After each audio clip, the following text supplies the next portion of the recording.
లేదు. నువ్వు ఓడిపోవడానికి ప్రధాన కారణం పార్టీ కార్యకర్తల్ని, పార్టీ కష్టపడడం గుర్తించుకోవటమే, ఎమ్మెల్యేలు గౌరవించమని కూడా మరి మీడియా ద్వారా కూడా తెలియజేస్తా ఉన్నాం. నిన్న చూస్తా ఉన్నా చంద్రబాబు నాయుడు గారు బ్రహ్మాండంగా గెలిపించుకున్నాడు. పవన్ కళ్యాణ్ గారు, చంద్రబాబు నాయుడు గారు, ఒక ఎంపీ గారు ఫ్లైట్కి అవకాశం ఉందా లేదా, నీ పరిస్థితి ఏంటి అని కూడా అడగడం కూడా జరిగింది. 10 ఏళ్ళ ఏ రోజు కూడా పిలిచి నియోజకవర్గం నేను ఏమి ఇవ్వాలి, అక్కడ ఏమేమి పెండింగ్ ఉన్నాయి, నీ పరిస్థితి నేను అడిగినటువంటి దాఖలాల్లో మా ప్రభుత్వంలో జగన్మోహన్ రెడ్డి గారు ఆయన ఉన్నటువంటి సలహాదారులు పెట్టుకున్నాడు ఒక 60 మందిని.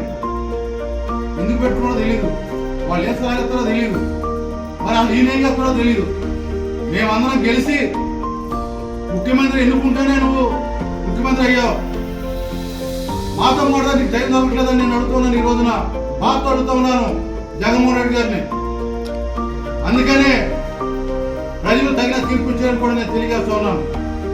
ఏదైతే పవన్ కళ్యాణ్ గారు, చంద్రబాబు నాయుడు గారు, నరేంద్ర మోడీ గారి నాయకత్వంలో బీజేపీ అధ్యక్షురాలు పురంధేశ్వరి గారు వీళ్ళందరూ కూడా కలిసి కూటమిగా పవన్ కళ్యాణ్ గారు ఒకటే చెప్పారు, ఈ రాష్ట్రంలో ఓట్లు చీలలేమనో కూటమిగా ఏర్పడి బ్రహ్మాండ ఘన విజయం సాధిస్తామని చెప్పడం కూడా జరిగింది. ఎన్నో అవమానాలు పడ్డాడు, ఎన్నో ఇబ్బందులు పడ్డాడు, ధైర్యంగా నిలబడి కూటమిని కలిపి మరి బ్రహ్మాండమైన ఘన విజయం సాధించినటువంటి పవన్ కళ్యాణ్ గారికి, చంద్రబాబు నాయుడు గారికి, బీజేపీ అధ్యక్షురాలు కేంద్రంలో నరేంద్ర మోడీ గారికి కూడా ధన్యవాదాలు తెలియజేస్తాను.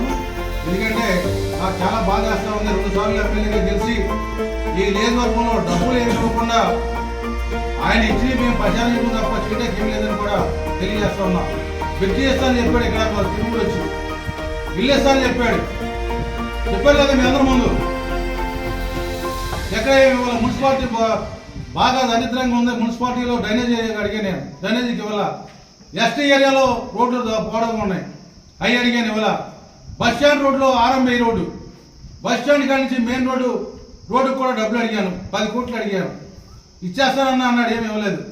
అంటే మార్చి 13వ తారీఖున మీటింగ్ పెడితే నేను డిసెంబర్ వరకు కూడా తిరుగుతానున్నాను. నా నిధులన్నా, నా ఎలక్షన్ వస్తుందన్నా, మరి మీరు ఇచ్చిన హామీలు నెరవేర్చమని. ఎక్కడ కూడా ఏం చేయలేదు. అదేవిధంగా నేను ఒకటే చెప్పాను, ఆ రోజున బ్రిడ్జి గారి కట్టకపోతే నేను ఓటాడనని చెప్పాను. నేను అదే మాట మీద బ్రిడ్జి కట్టలేకపోయాను, పోటీ చేయడం మానేశాను, ఓటాడడం కూడా మానేశాను. నేను అన్నమాట కట్టుబడి ఉన్నాను. ఎక్కడైనా సరే